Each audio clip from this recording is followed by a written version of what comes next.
How would Trump and Kamala do inflation different? With her Soviet-era price controls, Kamala is finally fleshing out an economic plan. So far, it is pretty bad. More spending, more taxes, more mandates, more amnesty, more subsidies for the rich, and price controls to empty these shelves. Meanwhile, like his first term, Trump is focused on reducing costs, which get passed on to lower prices. That means cutting overregulation, cutting taxes, and, of course, drill, baby, drill. So higher costs versus lower costs.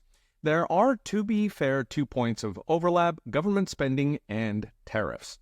I've mentioned Trump's pre-COVID spending was about average for recent presidents, while Biden has doubled that between program increases and boondoggles like Build Back Better. Kamala does not have a record to run on, but so far she's to the left of Biden on every economic issue, from taxes to drilling to, of course, price controls. So Kamala could be worse on spending than Biden. And then there is tariffs. When he was president, Trump put tariffs on roughly $380 billion worth of Chinese goods. While mainstream economists predicted Armageddon, a subsequent study found that 80% of those tariffs were actually paid by China. So Beijing reimbursed exporters, kindly paying our taxes for us.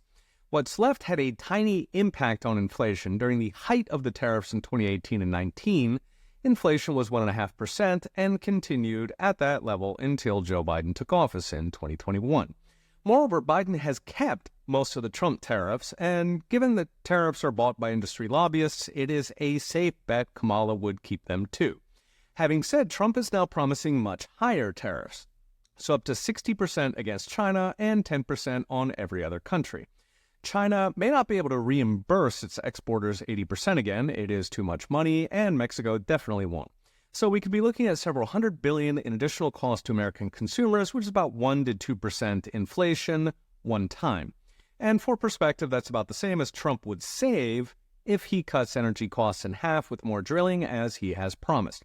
Of course, keep in mind that several $100 billion is not pure cost. It reduces imports, which creates several 100,000 jobs for Americans. Moreover, the tariffs themselves are new government revenue that could also, as Trump is promising, pay for cuts to income taxes. So no tax on tips, no tax on Social Security, or more across-the-board cuts. Considering that income taxes are much worse economically, they punish production, you could actually end up with lower inflation with tariffs, as in there's more stuff, prices go down. So what's next? Brought to you by Unchained.com. Media will obsess on tariffs because it's all they've got. But tariffs pale in comparison to government mandates, so estimates peg overregulation alone at least 20% inflation, $4 trillion plus a year. And unlike tariffs, government mandates don't buy jobs, they destroy jobs. And meanwhile, tariffs fade to an afterthought compared to government spending. Biden's spending orgy bought us not 2% inflation, but 20% inflation in 3 short years. If Kamala the president is as left-wing as Kamala the candidate, she will easily top that. A new episode of the Roundup podcast just dropped, including Kamala's price controls doomed the millennials and how public schools made voters dumb, along with an interview with Lawrence Lepard on our debt disaster that I think you will really enjoy. Check them out at petersainage.com or wherever you enjoy your podcasts. Okay, we'll be watching. See you next time.